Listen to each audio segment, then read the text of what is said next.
Hoy vamos a continuar con las teóricas, vamos a continuar con lo que es examen físico cardiovascular. Vamos a tratar principalmente en este tema lo que es el examen físico somático. ¿Cuándo nos referimos a un examen físico somático?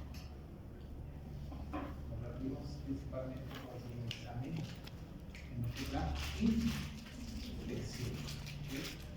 No vamos a hacer lo que es palpación y aplicación teóricas.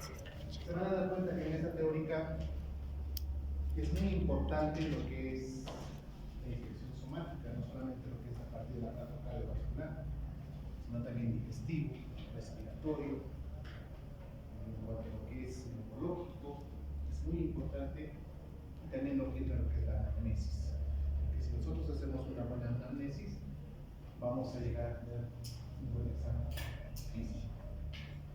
Hoy en día, ustedes tienen todas las facilidades de entrar al internet, ver videos, ver temas, y entonces eso ayuda mucho, ¿no es cierto?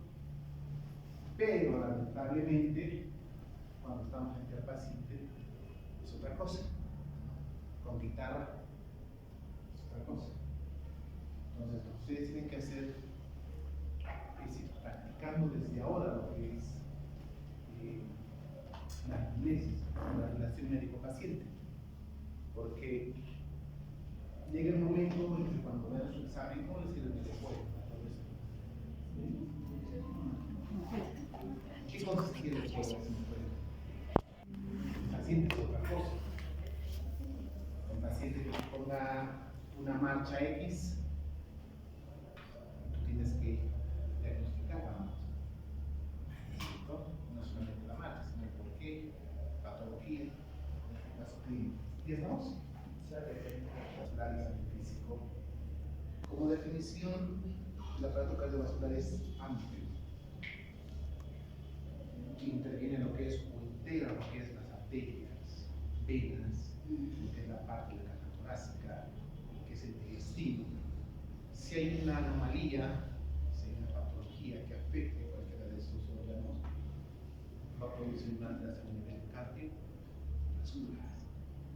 No solamente tenemos que dirigirnos, cuando hablamos del aparato cardiovascular, enteramente a ese sector, al área cardíaca, sino también tenemos que ver otros sistemas que pueden estar asociados con otras patologías, por ejemplo, el aparato respiratorio, aparato digestivo.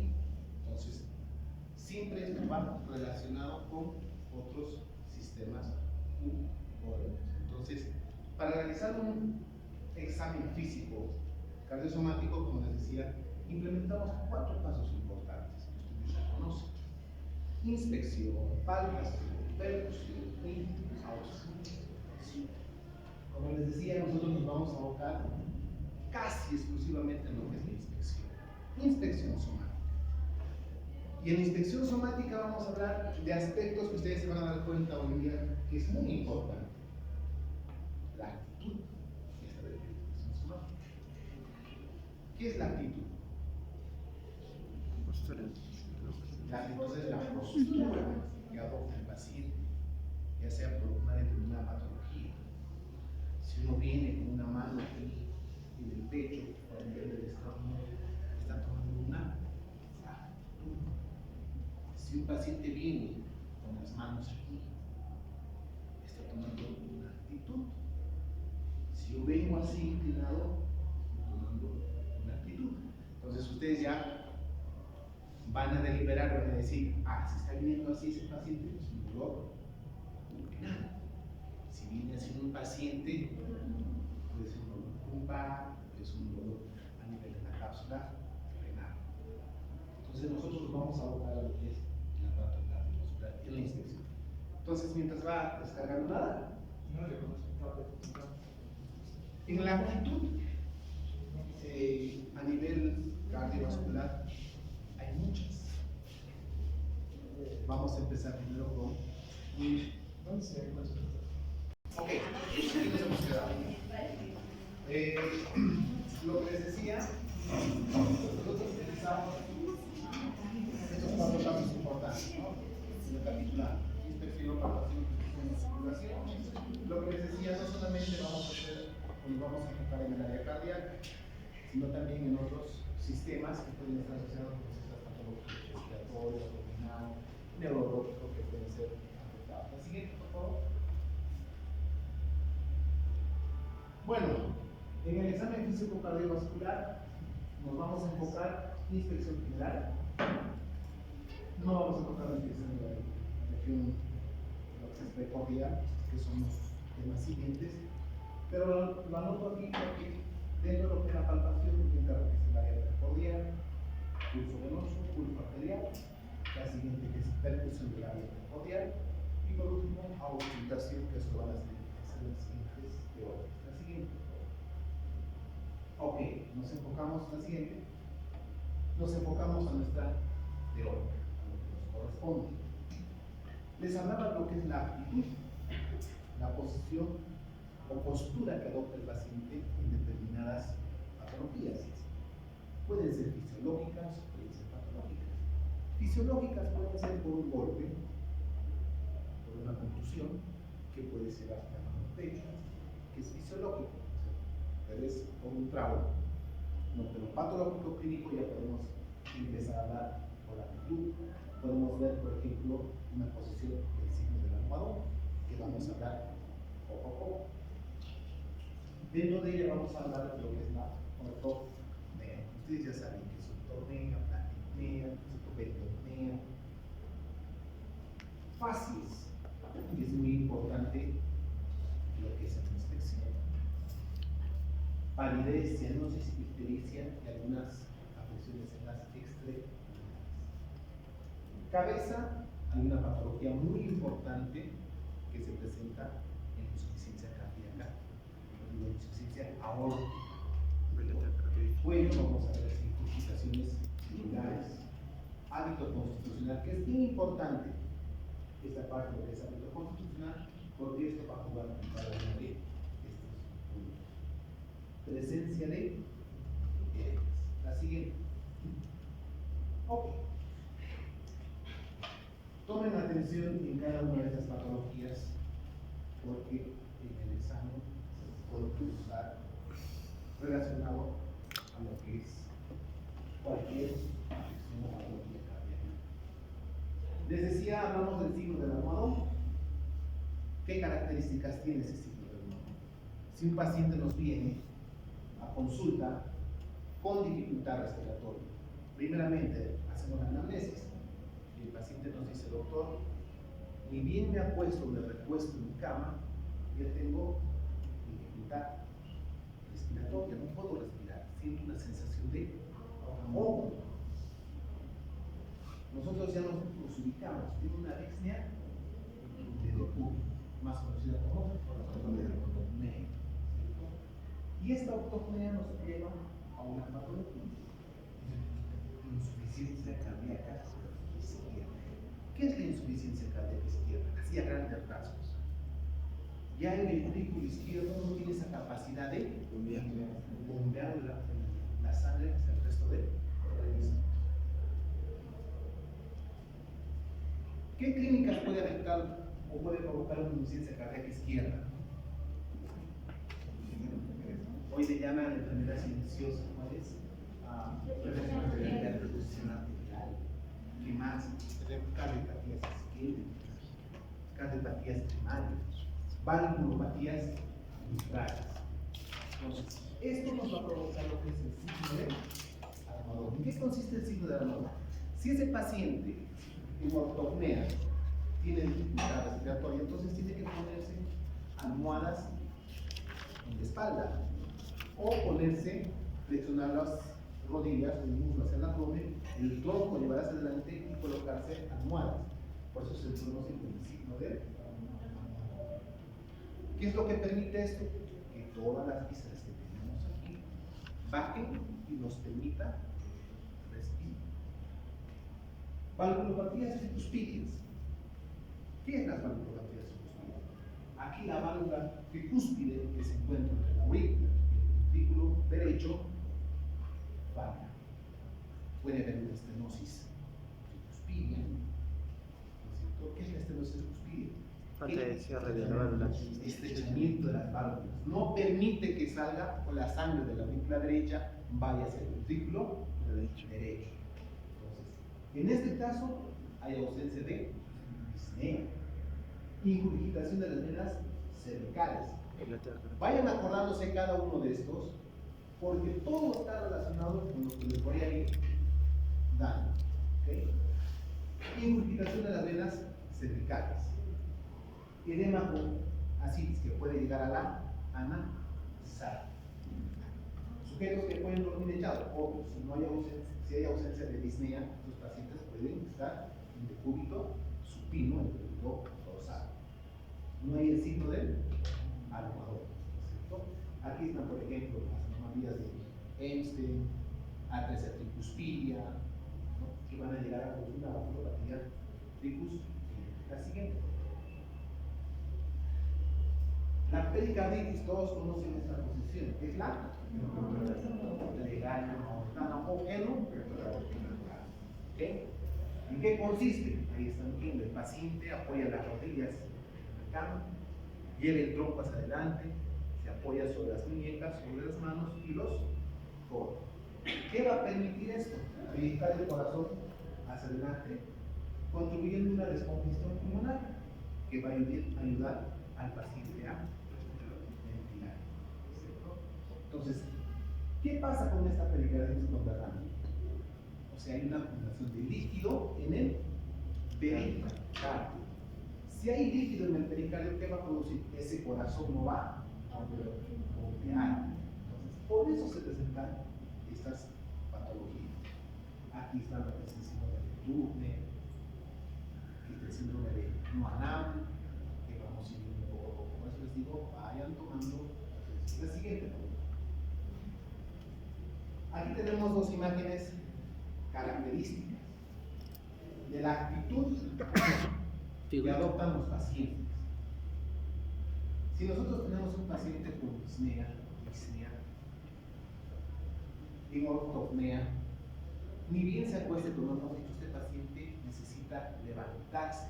Muchos llevan los pies colgados en la cama, u otros van a apoyarse en la espaldera de la silla. ¿Por qué? Porque esto va a permitir que baje el contenido que se lectora aquí para permitir que haya una buena ventilación.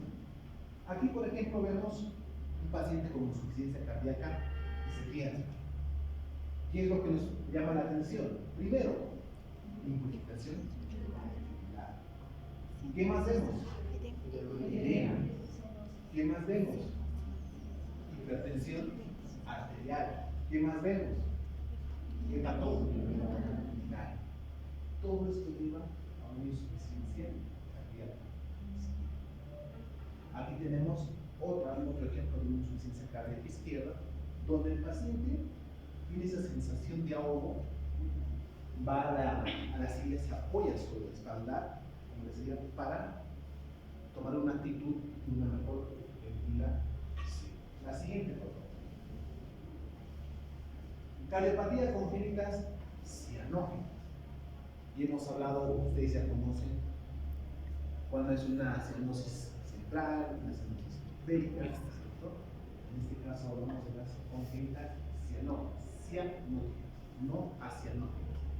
Cianóticas, en este caso hay un síncope, hay un desmayo, pérdida de conocimiento, hay disnea, falta de aire, posición acurrucada o replegada, como estamos viendo. Pero eso se presenta generalmente es congénito.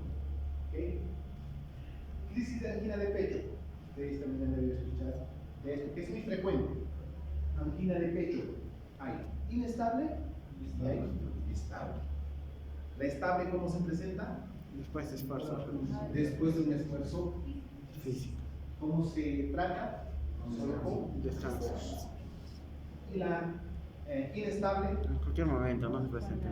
Eso ya es con cálculo, ¿cierto? Ya es más el tratamiento farmacológico. Entonces, esta característica es lo que presenta los pacientes con angina de pecho. Cuando tú le preguntas o viene el paciente y dice me duele a nivel del pecho, del esternón, una sensación opresiva, ¿cierto?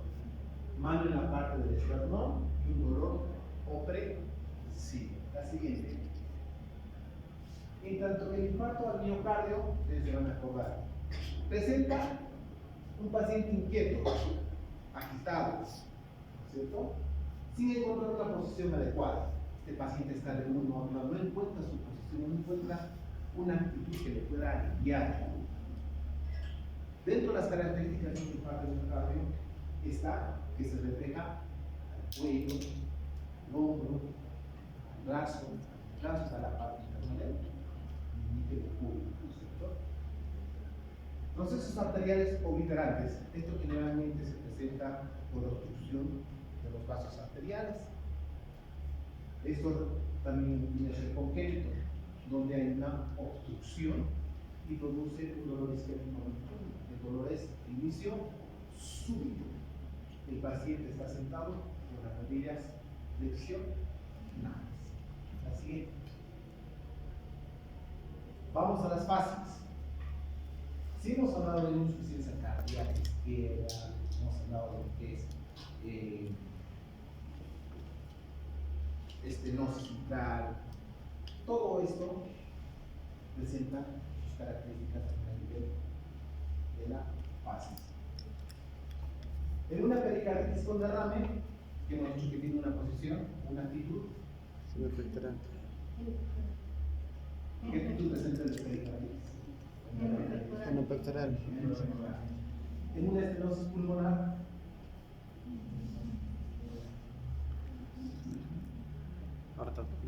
en una estenosis tricuspidia, esa acumulación de líquidos. Estos pacientes toman esa actitud en un pectoral. ¿Qué características tienen? Una cara aguatada. Ahorita vamos a ver. Venas cervicales infiltradas y cianosis facial. Enfermos vitrales, en estos ya hay poco abotamiento, cianosis en los labios y partes distales, valvulares aórticas. Característica de esto es una palidez alabastrina con o sin producción de globos oculares. Así que aquí vamos a ver.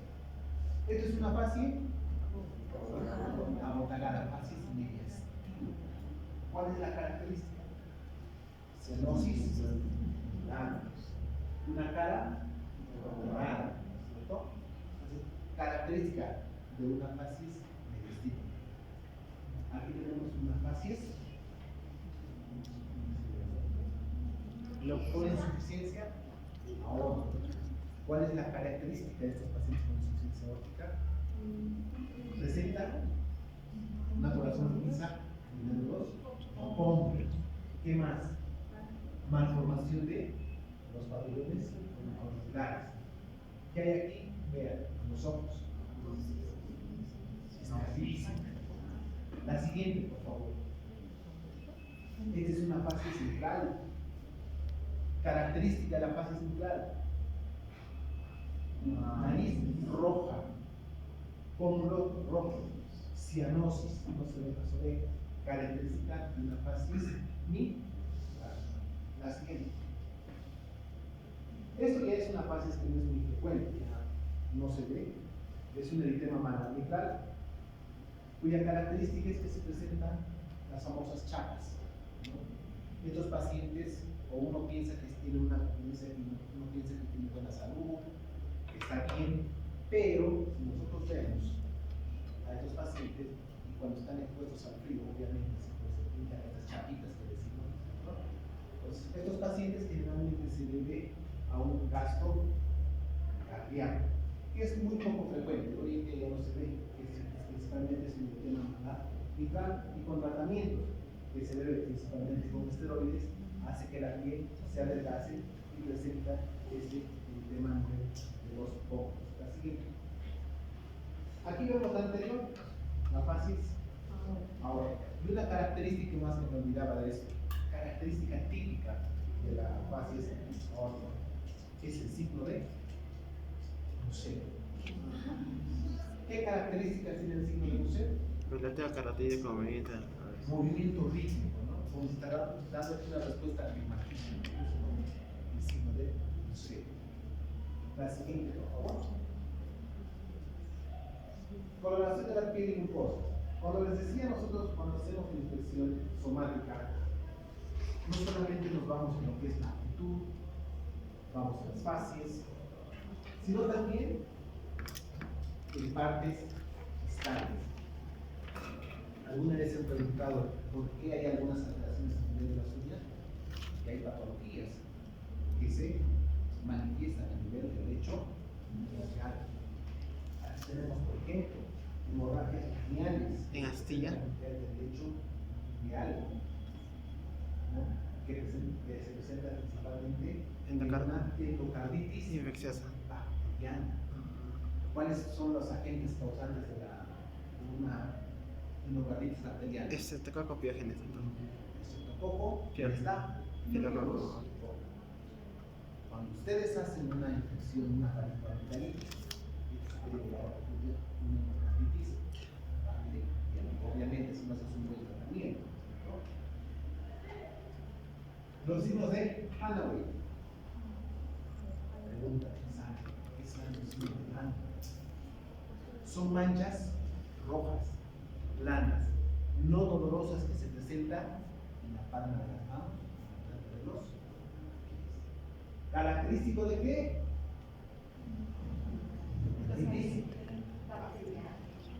Viene parcial con el paciente de 20 y tantos años de edad, que presenta manchas rojas en la palma de las manos, en los pies, ¿cierto? Afectado por el estafilococo o estreptococo, que se relaciona principalmente con y las petequias en paladar. La siguiente. En cuanto a la palidez, principalmente es una vasoconstricción generalizada. En esto lo que es palidez, más que todo se ve en lo que es la facies. La facies central, una facies de rostro, una facies blanca, tiene hipertensión arterial productiva, fase inicial de toda nicotina o SIBO. Tenemos que tomar en cuenta estas características de la palidez. Muchos pacientes vienen y están pálidos. ¿Y nosotros qué hacemos como primer diagnóstico? Cuando vemos pálidos, anemia, ¿no es cierto? Este paciente tiene anemia, le damos hierro. No es tanto así.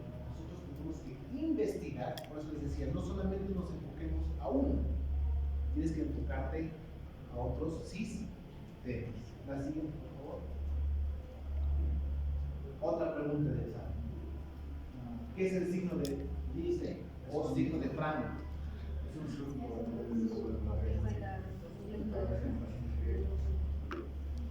este surco. Este surco es el surco de Dice o Frank, que va desde el borde inferior del conducto auditivo externo hasta el lóbulo de la oreja. Esto es característico también de una cardiopatía coronariana.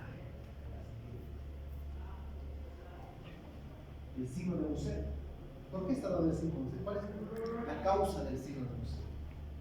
Como enfermedad primaria, ¿cuál es? Insuficiencia aórtica valvular. Insuficiencia aórtica. ¿Pero quién afecta esa insuficiencia aórtica?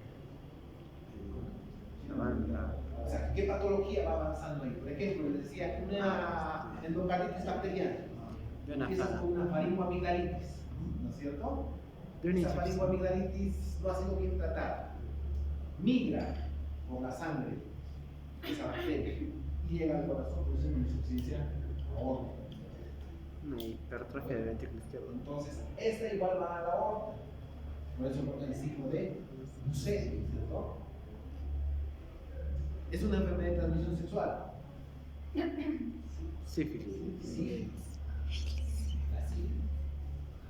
Este es el, por ahí le han puesto el nombre de signo de Musset. Era un poeta, no era conocido como poeta, pero ha sido conocido más por su signo de Musset, porque él movía constantemente la cabeza. La siguiente, por favor. Ingurgitación yugular. ¿Qué es la ingurgitación yugular?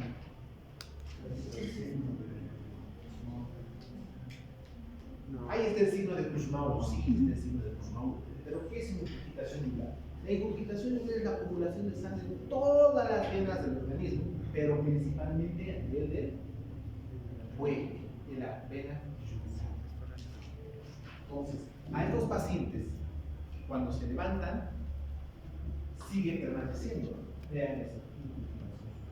Ahí habla lo que dice nuestro compañero, el signo de no. ¿Qué es el signo de Guzmán? Esa es la respiración. Signo. Este signo de Guzmán, cuando le hacemos echar al paciente, ¿no es cierto? Permanece. Pero en el momento de la inspiración, eso tiene que disminuir, pero esto se mantiene. Entonces, la característica de todas las patologías que hemos visto, tanto principalmente en insuficiencia óptica, fíjense lo que son las yugulares, principalmente en el cuello, esa acumulación de sangre en todas las venas del cuerpo, pero principalmente se evidencia en el cuello. La siguiente. Ok, ustedes saben, ya saben la clasificación somática en este caso de los diferentes tipos. Hay uno de Sheldon, hay otro de Giovanni, y la más utilizada es de Gresham. Ustedes dirán, pero ¿qué tiene que ver el liposómico, el típico, el atópico, el displásico? Con todo lo que hemos visto anteriormente.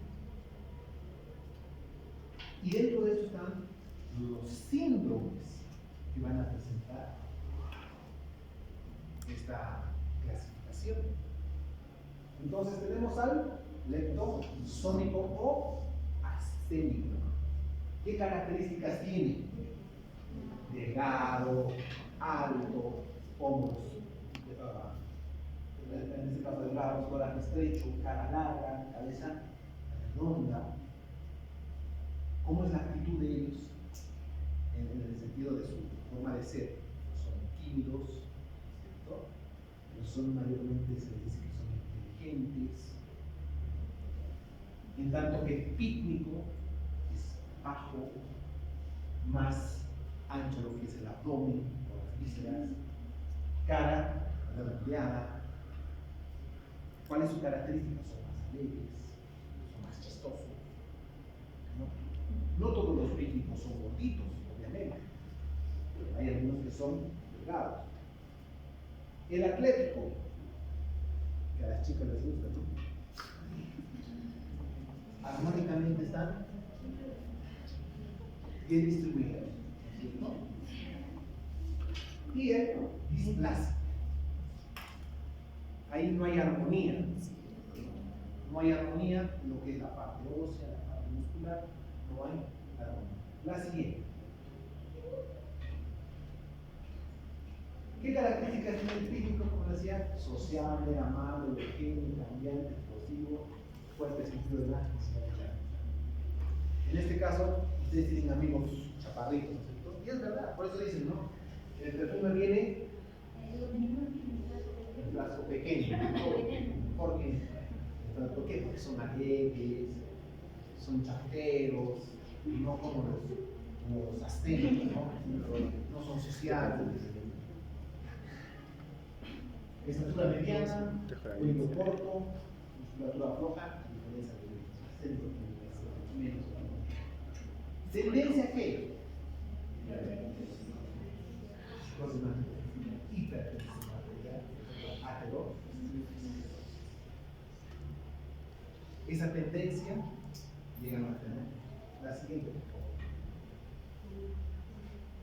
En este caso, el peso favorece o no favorece. En los huesos no favorece, porque mayor trabajo, mayor gasto cardíaco. Últimamente estoy viendo son gorditos. No pueden terminar eso. Dificultad respiratoria, hipertensión arterial, síndrome metabólico. Disney nocturna. Ustedes comen como descosidos, pero ahorita se van a mantener flacos porque están en actividad. Van bien, mejor, su cuerpo necesita esa energía. Una vez que termine, no hagan nada, hagan su sábado, su año sabático, de chonchos para empezar a la siguiente.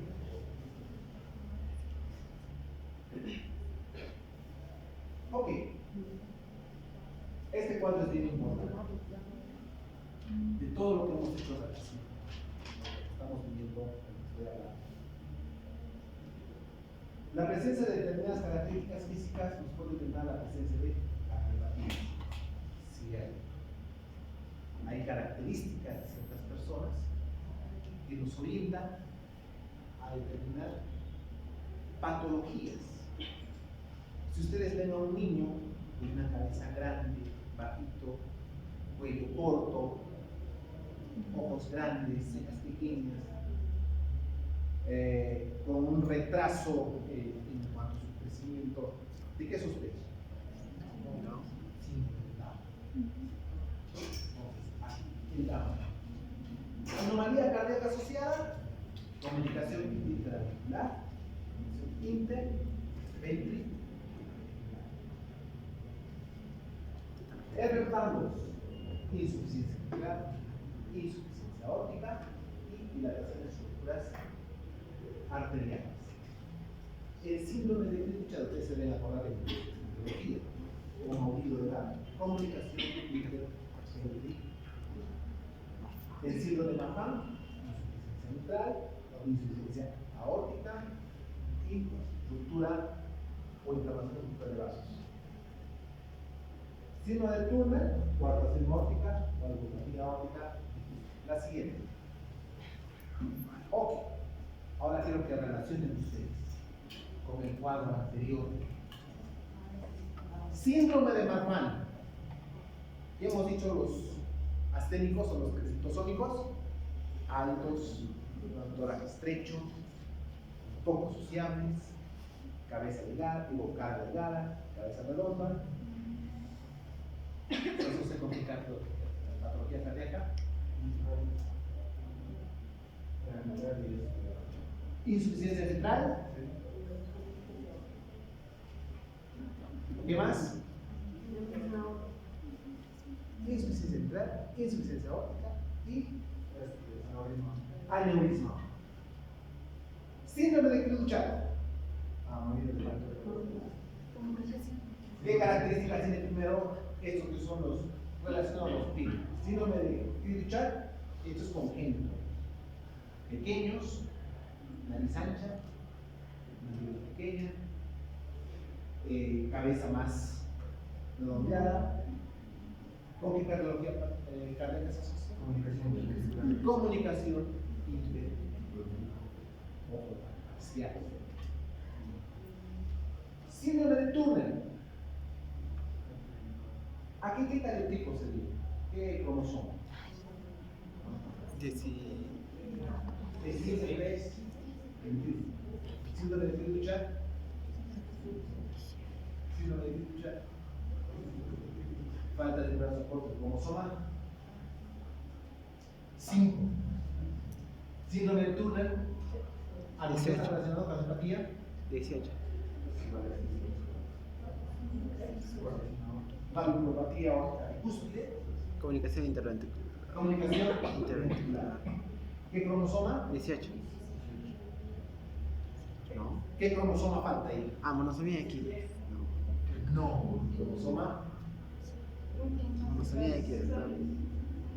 ¿Cuántos cromosomas tenemos? El varón, ¿cuántos son? 46. 23. ¿Ve? ¿La mujer? 46. XX. Monosomía del X, doctor. En el síndrome de Turner falta el cromosoma X. Entonces aquí 45, ¿no hay? 46. Sí, del par 23, monosomía X. Síndrome de Ehlers-Danlos. En los pacientes tienen las articulaciones Móviles. ¿Sabes con qué tipo de cardiología? Insuficiencia ventral, aneurisma aórtico. Aneurisma, todo. Y síndrome de Down. Comunicación interventricular, tetralogía de Fayot. Tetralogía de Fayot, comunicación interventricular, comunicación interventricular. Se van a acordar la parcial. Cuidado, digan, no, que eso les estoy diciendo para el parcial. Siguiente. Edemas. Correcto. Toda afección cardíaca, no toda relacionado a lo que es a nivel cardíaco, es el edema. Puede haber edema renal, puede haber edema farmacológico, puede haber edema alérgico, hay varios tipos de edema. En este caso, ¿qué es el edema? El edema es hinchazón del cuerpo por acumulación excesiva de líquido. Eso expresa en el tejido celular subcutáneo, en el tejido tisular, o en las cavidades sebosas. Eso es lo que es edema. Aquí lo que es el mecanismo de estable, ¿no? Ustedes ya saben cuándo sale más, cuándo sale menos. El edema, a nivel cardíaco, se caracteriza por qué? Edema en miembros inferiores. Es ascendente. Edema en miembros inferiores. ¿Qué más? Miembros inferiores y es duro, doctor. Miembros generalmente es en lugares de declive. De- Parte inferior. Al inicio es blando y después es duro por la presión hidrostática aumentada. Ok, entonces, esto es en lugares de declives, es progresivo, es simétrico, al principio blando y posteriormente se hace Duro. Estamos hablando de edema Cardíaco. y es vespertino. Tino. Generalmente se presenta por las tardes. Los pacientes te vienen y te dicen, doctor, en las tardes termino mis quehaceres, todos comienzan a hincharme. No puedo calzarme los zapatos. Llego a la casa, me recuesto un poco y reduzco. Entonces ya estamos sospechando de una presión cardíaca. Puede estar ahí una presión arterial, una estenosis mitral o cardiopatías mitrales isquémicas o cardiopatías primarias. La siguiente. Tenemos un cuadro para valorar lo que es la fobia. 4 grados, ¿no? Sí. Un primer grado es 2 milímetros desaparece en 5 segundos. De 2 a 3 segundos. Instantáneo. instantáneo. Instantáneo. Pones, sacas, instantáneo. Es grado 1. Grado 2. 2 milímetros y 2 a 3 segundos. 4 milímetros, 15 segundos. Grado 3. 6 milímetros y 1 milímetro. 4. 1 centímetro. De 2 a 5 5 minutos. minutos. La clasificación de la fobia. Siempre tenemos que hacer nosotros esto, porque en la historia clínica tenemos que reportar el grado de edema. Cuando el paciente está acostado, este edema puede ascender más hacia arriba y podemos hacer a nivel sacro, que es La gravedad. la siguiente. Ustedes dirán que tiene que ver este cuadro. ¿Ven las manchas? Sí. Ok. Es característica del síndrome de Kipling. Ya estamos en un síndrome de Kipling. Esto generalmente se presenta ya es desde el momento del nacimiento. ¿No? Son manchas rojizas que pueden presentarse en los miembros inferiores, también puede presentarse en el brazo. ¿Ok? Síndrome de Kipling. ¿Qué es lo que produce? Aneurisma arteriovenoso congénito. Esto ya es a nivel vascular, que puede llegar a producir una trombosis. En este caso, ven lo que es una alteración, o sea, no es simétrico, ¿ven? Uno más elevado, el otro más corto. Característica del síndrome de Kipling. Esto puede llegar a producir hemorragia subcutánea. Esto se presenta desde el nacimiento. Si nosotros vemos a una paciente con una mancha de este tipo, tenemos que indagar tiempo pasado. Preguntar, ¿usted ya tenía esto? ¿Desde cuándo? Si te dice desde el nacimiento, entonces tenemos que sospechar que es síndrome de Kipling. La siguiente. Síndrome de Turner. Esto se caracteriza por compresión de la vena ilíaca, por la vena ilíaca derecha, ¿no? Lo que llega a provocar una trombosis venosa profunda. ¿Cómo valoramos esto? Con la maniobra de Homans. ¿En qué consiste la maniobra de Homans? ultrasonido, y el examinador toma con una mano el peso distal, que es el muslo, y con la otra mano lo que es la punta del pie, y hace una flexión, lo botamos monótono. Entonces, la maniobra de hombres.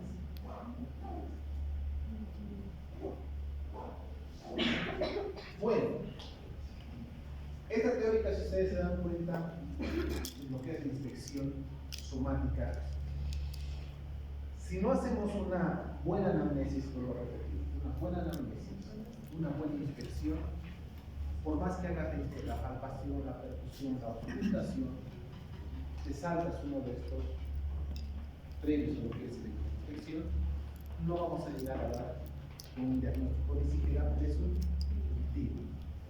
Entonces, lo correlacionado siguiente que la palpación, obviamente, todo lo que hemos visto, si hemos visto, por ejemplo, en el síndrome de Turner o las manchas de Hanaway, si no palpamos, si eso tiene borde, tiene elevación, entonces ya no es pues, relacionado a lo que es una afección cardíaca.